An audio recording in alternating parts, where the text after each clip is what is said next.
बहुत प्राचीन समय की बात है। जब धरती पर देवताओं और असुरों का युग था, तब एक अद्भुत महात्मा जन्मे, जामवंत। उनका शरीर भालू जैसा शक्तिशाली था, लेकिन हृदय संत जैसा शांत और बुद्धि महासागर जैसी गहरी थी। उन्हें ऋक्षराज यानी भालुओं का राजा कहा जाता था। कहा जाता है कि जामवंत ने भगवान विष्णु के वामन अवतार को अपनी आंखों से देखा था।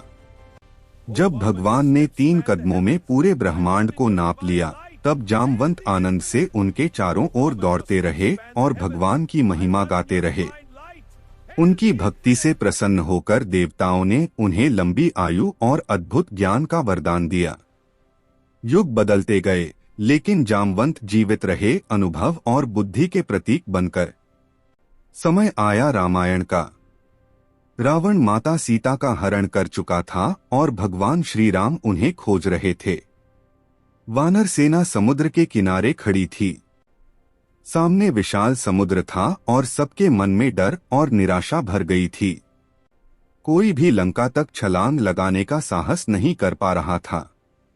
तभी वृद्ध जामवंत धीरे धीरे आगे आए। उन्होंने देखा कि हनुमान जी शांत बैठे हैं, जैसे अपनी शक्ति भूल गए हों।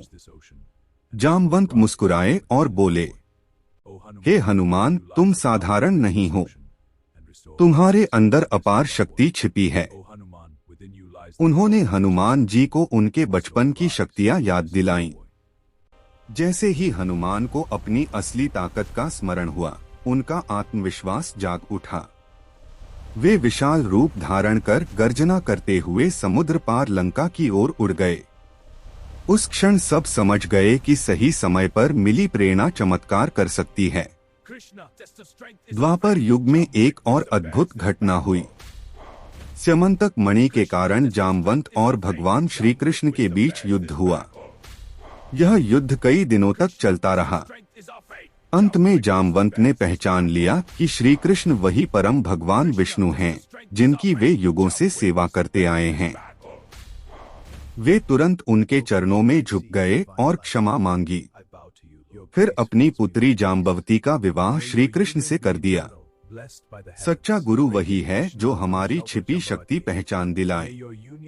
ज्ञान और धैर्य सबसे बड़ी ताकत है। महान व्यक्ति दूसरों को महान बनाता है। इस तरह महात्मा जामवंत इतिहास के ऐसे शांत नायक बने, जिन्होंने स्वयं आगे आए बिना ही दुनिया की दिशा बदल दी।